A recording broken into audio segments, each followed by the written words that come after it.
Au regard de la situation sécuritaire qui prévaut actuellement dans la ville de Goma, marquée par la présence de l'armée rwandaise, nous tenons d'abord à rassurer la population que dans la suite de la réunion de sécurité que nous avons tenue hier autour du président de la République, qui nous avait donné des instructions pour que nous puissions travailler comme le gouvernement pour éviter le carnage et les pertes en vies humaines au regard des intentions manifestes du Rwanda.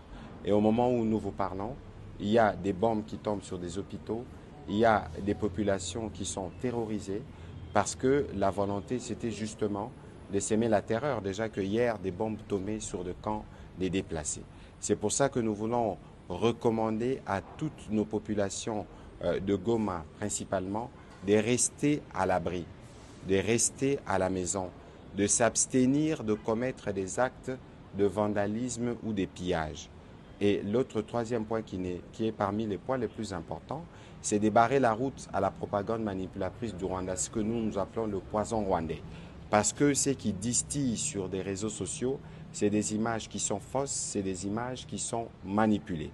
Donc nous appelons tous les Congolais, partout où ils se trouvent, à se mobiliser en solidarité et en soutien à nos populations du Nord Kivu.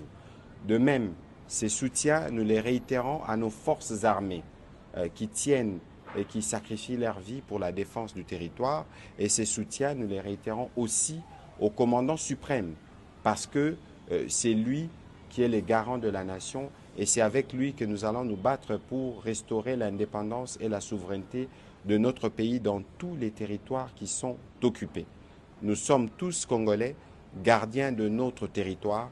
Nous devons nous lever pour protéger chaque centimètre carré de notre territoire. Ezali Kamamabele, Bendele Koyate.